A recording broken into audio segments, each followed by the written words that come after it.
Olá pessoal, bem-vindos a mais um vídeo sobre estereoquímica. Estamos quase concluindo essa série de estudos sobre estereoquímica. Esta é a parte 5. Se você não assistiu às partes de 1 a 4, você encontra esse conteúdo na playlist Introdução à Estereoquímica, de mesmo nome aqui do vídeo. Tá? Esse conteúdo se encontra no capítulo 6 do livro Introdução à Química Orgânica.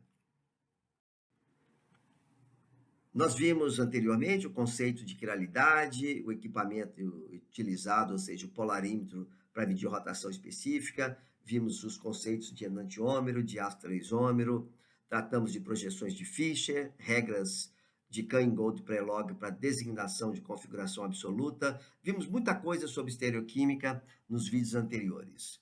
Neste agora nós trataremos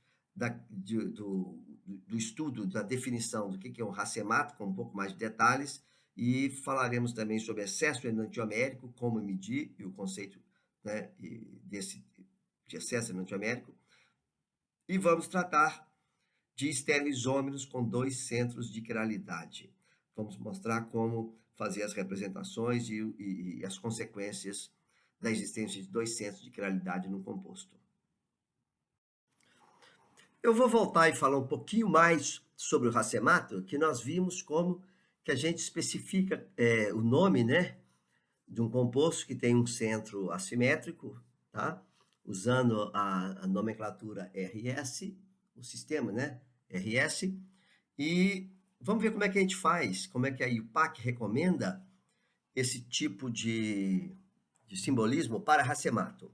Somente recordando, o racemato é uma mistura de 2 enantiômeros em quantidades equimolares e não exibe atividade ótica, só recordando, tá?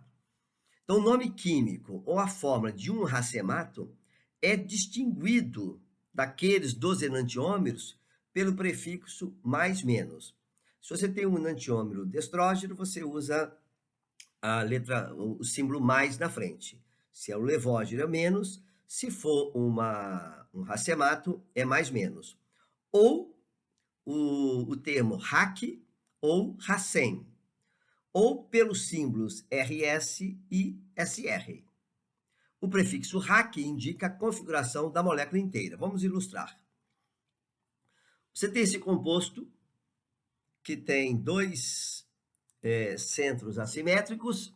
Nessa representação, nesta fórmula aqui, esse composto aqui, o carbono 2, tem configuração R e essa de cá tem configuração S, tá? Então, se você quiser se referir a uma mistura racêmica desse composto, você terá o 2R, 3S e o 2S, 3R. Então, o nome pode ser RAC, hífen, abre parênteses, 2R, 3S, hífen, 3-butano 2-ol. Esse é o nome preferido pela IUPAC. Você expõe a configuração absoluta de um dos enantiômeros, tá? E põe na frente RAC ou RACEM, ou mais menos. O preferido da IUPAC é esse. Uma outra possibilidade é falar o carbono 2 pode ser R ou S. Se o carbono 2 for R, o 3 é S. Se o 2 for S, o 3 é R. Então, uma outra opção é 2RS, 3SR, 3-butano 2-ol. Também aceito, mas não é o nome IUPAC preferido. Quando um racemato é descrito pelo estereodescritor R ou RS, como é o caso aqui, né? R e RS, é citado para o centro quiral com o menor localizador. Ou seja, porque isso aqui poderia ser o 2S, 3R. Não. O menor localizador, que é o 2, você vai citar o R. O menor localizador, que é o 2, você vai citar o RS. Esse aqui não vai ser o 2SR e o 3RS, não. O que essa regra diz é o seguinte: você vai usar os descritores R e RS para você se referir ao racemato? Vai. Então, você começa com o R. o menor descritor, no caso aqui, né, que é o localizador, que é o 2, você começa com R ou com o RS, tá? Espero que isso tenha ficado claro, porque às vezes isso pode confundir um pouquinho. Alternativamente, a estrutura de um enantiômero, seguida da menção e enantiômero, pode ser usada para designar racemato. Por exemplo, você desenha aqui essa fórmula, esse é o enantiômero R. Você quer dizer que você está trabalhando com uma mistura com racemato. Então, você desenha o composto e escreve na frente E enantiômero, tá? Você especifica um e fala que tem um outro enantiômero. Vamos ver o nome desse aqui? O nome desse é o RAC, para mistura, para racemato, tá? 2R, butano 2-ol, ou 2RS, butano 2-ol. Você observa que você não põe 2SR, tá? Você sempre começa com R, menor localizador, nesse caso só tem um, e RS. Tá? No caso aqui, você tem apenas um localizador, que é o R. Tá? Se você for colocar o SR, que pode ser uma mistura, né? Quer dizer, no caso, o racemato é uma mistura, você começa sempre com RS e não SR. Nós falamos bastante sobre racemato, ou seja, uma mistura formada aí por quantidades equimolares, né, de 2 enantiômeros. Mas muitas vezes você tem uma mistura de 2 enantiômeros e que um deles está presente em maior quantidade, mas não necessariamente ele é um componente único. Por exemplo, se você pega essa cetona e reduz aquela carbonila, nós observamos aqui agora que o álcool é um álcool assimétrico, é um álcool quiral. Ele pode existir na forma R e na forma S. Dependendo do reagente que se usa para fazer essa redução, nós teremos 50% da forma R e 50% da forma S. Ou seja, não existe excesso de um enantiômero em relação ao outro. Então, nós dizemos que a porcentagem do excesso enantiomérico é igual a zero. Agora, dependendo das condições reacionais, você pode ter, por exemplo, 80% do enantiômero R e 20% do enantiômero S. Então, claramente, existe aqui um excesso do enantiômero R em relação ao S, tá? Ou seja, se você tem 20% de S e 80% de R, o R está presente em excesso em 60%, tá? De excesso em relação ao S. Digamos que você tem uma mistura com 95% de R e 5% de S. Então, o R está em excesso em 90%. Ou seja, 95 menos 5 dá 90. 80 menos 20 dá 60. 50 menos 50 dá 0. Ou seja, essa porcentagem de excesso enantiomérico, ela é importante de ser determinada quando se tem uma mistura, que seja ela natural ou uma mistura sintética, para você avaliar, por exemplo, se naquela proporção de enantiômeros esse composto pode não ser usado para determinado fim. E como que se calcula a porcentagem? Tem várias maneiras de se calcular a porcentagem de excesso enantiomérico, tá? Mas eu vou mostrar uma delas, que é o seguinte: você conhecendo a rotação específica do enantiômero puro, você faz a medida da rotação específica observada para a mistura, divide pela rotação específica do enantiômero puro e multiplica por 100. Tá? Então, a porcentagem de excesso enantiomérico pode ser calculada simplesmente pela medida de alfa-D, tá? Da mistura. Existem, por exemplo, outras técnicas como cromatografia, usando coluna quiral, cromatografia líquida de alto desempenho usando coluna quiral, ou algumas técnicas de ressonância magnética nuclear empregando determinados reagentes específicos. Vamos ilustrar, então, como calcular, como determinar o excesso enantiomérico de uma mistura por exemplo, uma amostra de 2-bromobutano, cujo valor de alfa-D observado é 11,55. O isômero S2-bromobutano puro tem alfa-D igual a 23,10. O excesso enantiomérico, então, para esse isômero S na mistura, é calculado da seguinte maneira.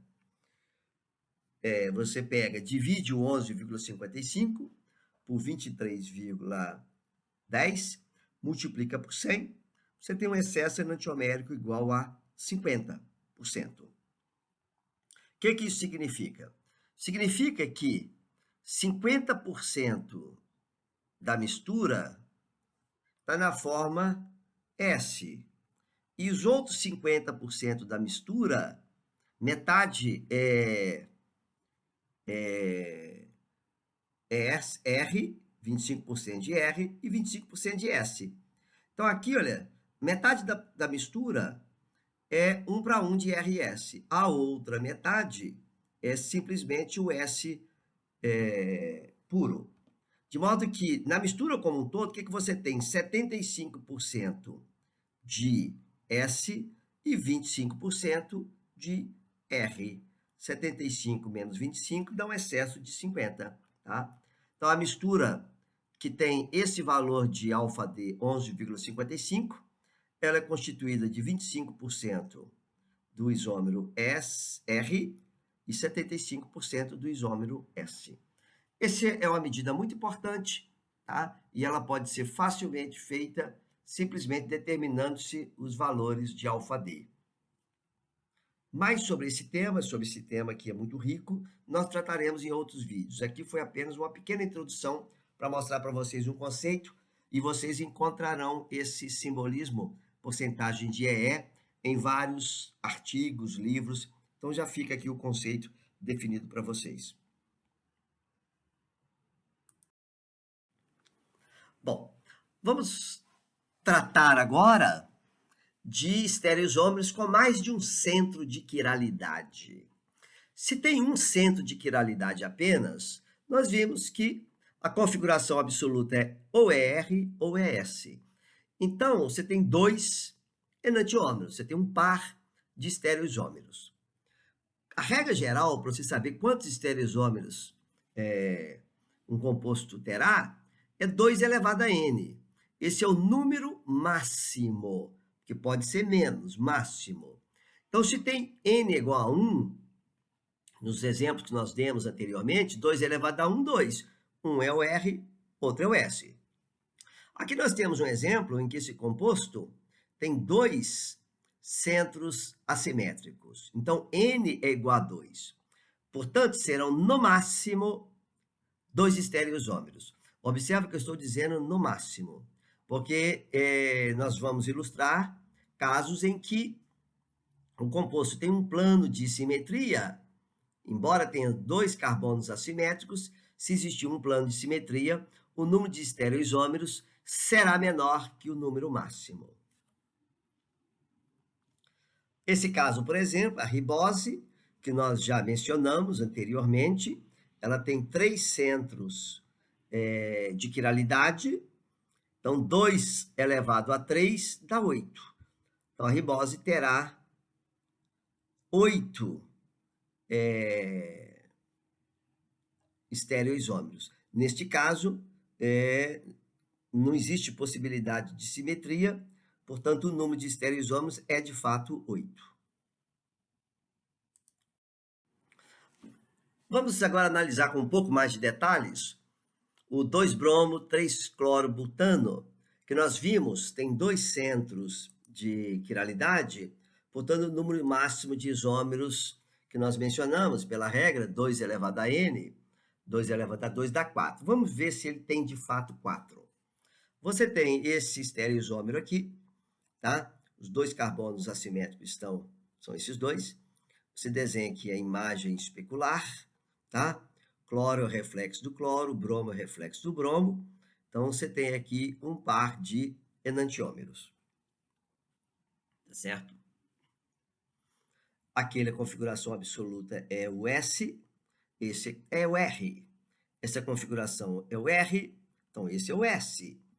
Lembra que aqui agora o grupo de maior prioridade é o cloro, depois todo esse grupo aqui, e depois o CH3, o hidrogênio de menor prioridade. Se você passa de 1 para 2 para 3, parece que é o R. Mas lembra que esse grupo está na horizontal, está para frente. Então, de fato, a configuração absoluta aqui é o S.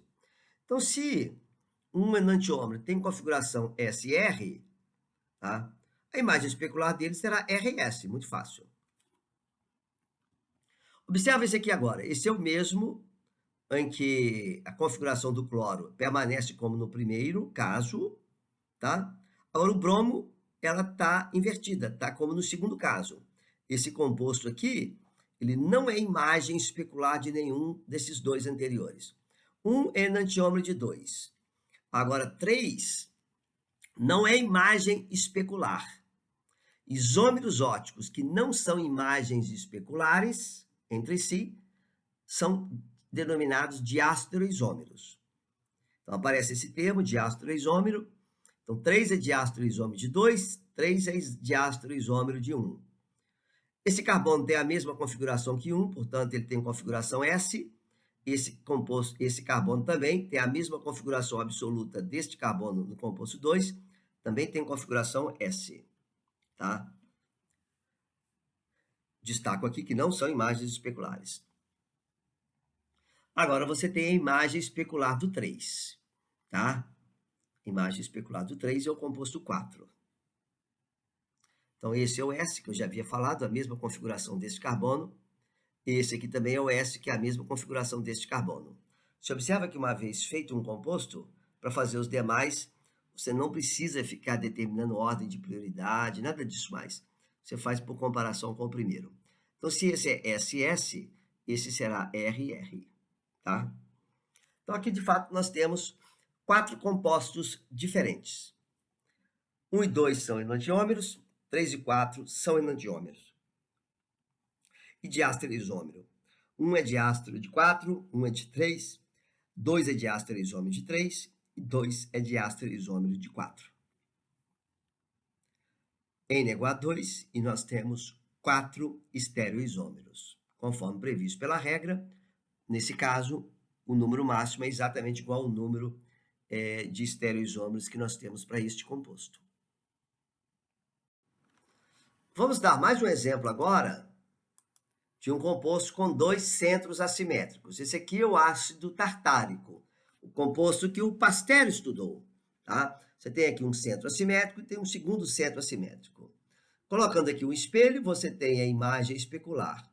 2 é imagem de 1.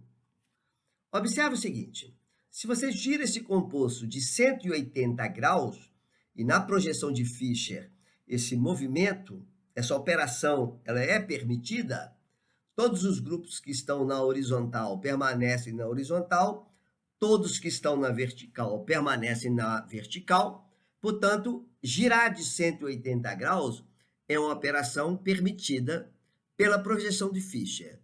Se você observa agora essa forma obtida, após girar 180 graus, a molécula é a mesma.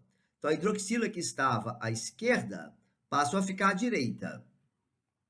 Se você comparar essa forma agora após o giro com a primeira, você observa que ela é idêntica, é absolutamente igual, tá? Portanto, a forma 1, ela é a imagem especular da 2.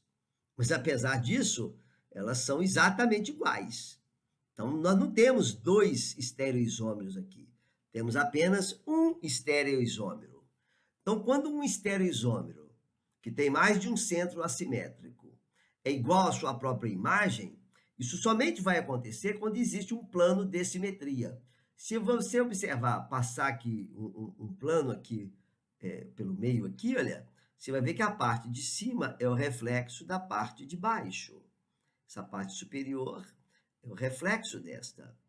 Esses compostos que têm essa propriedade, com mais de um centro de assimetria ou quiralidade, que é igual à própria imagem, isso somente acontece quando existe um plano de simetria, então eles são denominados de compostos meso. Então, você tem aqui um composto meso.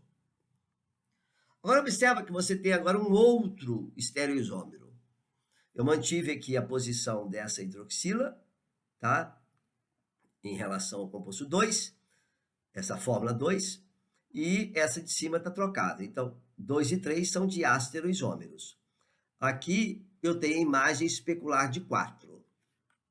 Eu posso girar 4 de 180 graus, isso é uma operação permitida, eu obtenho essa fórmula. Ao girar de 180 graus, você observa que essa fórmula aqui é idêntica a 4 e é diferente de 3. Portanto, 3 é diferente de 4. Então, dessa forma, o que nós temos aqui? Nós temos que os compostos 3 e 4 são enantiômeros, uma imagem especular do outro, e são diferentes. O composto 1 e 2, que no fundo são os mesmos compostos, só representados de uma maneira diferente. Ele é o composto meso. Isso aqui é o composto meso, é um apenas. Eles são iguais. 1 e 3, 1 é diastereoisômero de 3. 1 é diastereoisômero de 4. 1 e 2 são iguais, tá? Portanto, dizer que 1 é diastereoisômero de 3 é o mesmo que dizer que 2 é diastereoisômero de 3, tá? Portanto, nós temos aqui 3 compostos. Um composto meso, esse composto meso, ou este, que é a mesma representação, e um par de enantiômeros.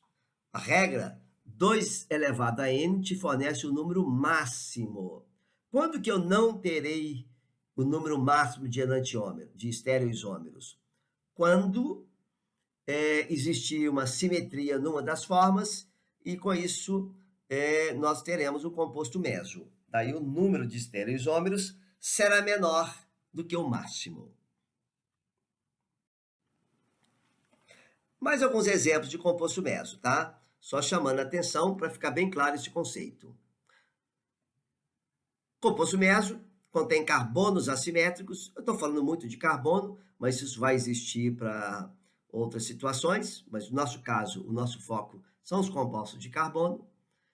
Mas as imagens especulares são sobreponíveis, como nós acabamos de ver no caso anterior. Tá? Compostos mesos não são enantiômeros. O composto, por mais que se desenhe, parece que é imagem especular, mas as imagens elas são sobreponíveis, então não são enantiômeros. E a imagem é exatamente igual ao objeto, ou seja, é o mesmo composto. Tá? O composto possui 2 ou mais carbonos assimétricos, poderá ser meso, com um só não tem jeito. O composto possui um plano de simetria. Observe esse composto aqui. Esse aqui é 1, 2, 1, 2, 1, 2, 3, 1, 3 de bromo ciclopentano. É o isômero cis. Os 2 átomos de bromo estão apontados pela mesma face. Nessa linha tracejada aqui é por onde passa um plano que divide a molécula em 2 partes iguais. Então, esse aqui é o composto meso. Aqui você tem o ciclopropano 1,2-diol, o isômero cis. Você tem aqui também nessa linha azul um plano através do qual a metade à esquerda é o reflexo da metade à direita. Então, existe aqui um plano de simetria. Esse ponto é o reflexo deste, este ponto é o reflexo deste. Quando o composto tem mais de um centro assimétrico e tem um plano de simetria, ele é o composto meso. E compostos mesos são oticamente inativos. O que significa alfa-D igual a 0? Tá? Não desvia, composto meso não desvia o plano da luz polarizada, assim como um racemato também não desvia. Neste momento eu vou agora mostrar para vocês como transformar uma projeção de Fischer numa fórmula de linhas, que é muito comumente usada, como a gente já viu em várias partes em vários vídeos já apresentados. Você tem aqui a projeção de Fischer para o 2-bromo, 3-cloro-butano, tá? Pela projeção de Fischer, como nós já sabemos, estamos vendo, os grupos que estão na horizontal estão para frente, tá? Então, cloro, bromo, hidrogênio estão todos apontados para frente, e quem está na vertical, como essas duas metilas, estão apontados para trás do plano. Então, essa projeção de Fischer corresponde a essa fórmula representada em 3 dimensões. Agora, vamos desenhar essa fórmula naquela estrutura de cavaletes, em que você vai observar aqui por cima. Observe, então. Então, nessa fórmula, se você está observando desta posição, tá? Dessa posição aqui, as metilas estão afastadas do observador, como na projeção de Fischer, aqui, e os átomos de cloro e bromo estão apontados para frente do observador. Então, transformar desta forma para esta é bastante tranquilo, direta. Transformar desta forma para esta, você tem que ter assim, uma imagem tridimensional, mas, de certa forma, não é tão complicado. Caso você tenha dificuldades, o jeito mesmo é pegar um modelo. Você faz agora o seguinte, gira aquela ligação ali. Esta ligação dá um giro nela de 180 graus. Quando você faz isso, essa metila vem parar na parte de cima, 180 graus, o cloro que está aqui vem parar do lado de cá, 180 graus, e o hidrogênio vem parar do lado de cá. Então, até aqui eu transformo Fischer para essas 3 dimensões, passo para a forma de cavalete, estou com a forma eclipsada. Da forma eclipsada, agora eu passo para a forma estrelada. Vamos agora, então, fazer o seguinte, olha, observa, se você observar para o lado, nessa posição aqui, você vê que ali, olha, você tem o esqueleto carbônico representado naquela forma de linhas de zigue-zague, como nós já estamos acostumados. O bromo está próximo do observador e o átomo de cloro está afastado do observador, isso em relação àquela linha azul, que é o esqueleto carbônico. Se você agora desenha o esqueleto carbônico em azul, está ali representado, você vai agora colocar o átomo de bromo para frente do plano, como você está observando nessa imagem aqui. O átomo de bromo está para frente do plano e o átomo de cloro está para trás do plano. Então, essa é a fórmula de linhas correspondente a essa projeção de Fischer. Você pode fazer o raciocínio contrário, tá? Fazer o desenho contrário e passar da fórmula de linhas para a projeção de Fischer. Esse é um exercício que vocês devem praticar, porque é importante que vocês tenham domínio dessa manipulação dessas fórmulas, transformar uma em outra e fazer a leitura das duas de uma forma, como eu diria, interconversível, converter uma na outra. Tá? Usando as regras que nós já vimos de Canning-Gold e Prelog, esse carbono tem configuração absoluta S e esse R. Da mesma forma, claro, este tem configuração absoluta R e S. Você observa aqui, olha, o bromo tem a maior prioridade pelas regras, o hidrogênio é o grupo de menor prioridade. Todo esse grupo grande aqui, olha, tem a segunda prioridade. Então, passando a seta de 1 para 2, para 3, para 1, esse átomo de carbono tem configuração absoluta R, como visto aqui também. De modo que esse procedimento, eu sugiro que vocês façam como exercício para outras fórmulas que aparecem nesse vídeo. Eu vou mostrar agora uma outra maneira de converter a projeção de Fischer na fórmula de linhas. Eu mostrei aqui, passando por esse desenho dessa fórmula em cavaletes, fazendo esse giro. Vou fazer de uma outra forma. Você desenha aqui a projeção de Fischer. Nesse caso aqui, eu estou com 2S, 3R, 2 bromo, 3 cloro-butano. Já especifiquei aqui as configurações absolutas. Uma vez feito isso, eu desenho o esqueleto carbônico na forma de linhas. O esqueleto carbônico é CH3, CHBr, CHCl, CH3. Então, o esqueleto carbônico está aqui desenhado. No carbono 2, nós teremos ligados um hidrogênio e um bromo. Então, o grupo 1 será o hidrogênio ou bromo e o grupo 4 será o hidrogênio ou bromo. Ou seja, os grupos são esses, em termos de prioridade. Eu tenho o bromo com maior prioridade, essa cadeia lateral aqui, que terá um átomo de cloro nessa posição 2, terá prioridade 2, o CH3 prioridade 3 e o hidrogênio prioridade 4. Então, hidrogênio e bromo estão no carbono 2, cuja configuração absoluta é 2s. Para a configuração absoluta ser, quando ela é S, aplicando as regras de Canning-Gold-Prelog, você tem que fazer a rotação no sentido anti-horário. Se eu coloco o bromo como para a frente, se aqui fosse 1, eu teria 1, 2, 3. O sentido de rotação seria horário. Portanto, o bromo tem que ficar para trás do plano. Ou seja, o bromo estando para trás do plano, prioridade 1, prioridade 2 para esse grupo, que eu não especifiquei aqui ainda onde está o cloro, e 1, 2, 3. Estou rodando no sentido horário, mas estou observando do lado oposto, ou seja, o hidrogênio está para frente do observador. Portanto, quando eu giro no sentido horário, mas observando do lado oposto, eu estou claramente aqui verificando, se eu estivesse olhando pela face de trás, rotação no sentido anti-horário. Portanto, o bromo aqui tem que ficar para trás. Tá? Com relação àquele outro carbono, a configuração absoluta é 3R. Neste caso aqui, as setas vão ter que girar no sentido horário, 1 para 2, para 3, para 1, no sentido horário.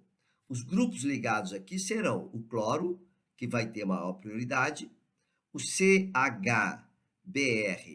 CH3 e o CH3, e o hidrogênio tem prioridade 4. O CH3 está aqui, prioridade 3. Esse grupo tem prioridade, todo esse grupo aqui tem prioridade 2. Portanto, o cloro tem que estar para frente, porque o cloro estando para frente e o hidrogênio para trás, eu passo a seta de 1 para 2, para 3, para 1, tá? Com isso, mostrando aqui, representando a configuração absoluta. Ou seja, você tem duas maneiras de fazer a conversão da projeção de Fischer para a forma de linhas, ou usando essa estratégia sem se preocupar com a configuração absoluta. Lembre-se que quando nós fizemos esse desenho, nós não sabíamos qual era a configuração absoluta aqui, não nos importamos com isso. Simplesmente fizemos o desenho observando dessa posição, fazendo o giro e transformando essa fórmula tridimensional nessa. Aqui não. Aqui nós não nos preocupamos com nada disso. Nós especificamos a configuração absoluta, estabelecemos a ordem de prioridade dos grupos, fazemos o desenho aqui e localizamos os grupos, tá, na posição ou para frente ou para trás, de modo que fique claro que represente a configuração absoluta correta. Tá? São duas estratégias e vocês devem empregar ambas de uma forma bastante prática, de uma forma bastante fluente. Para isso é necessário treinar um pouco.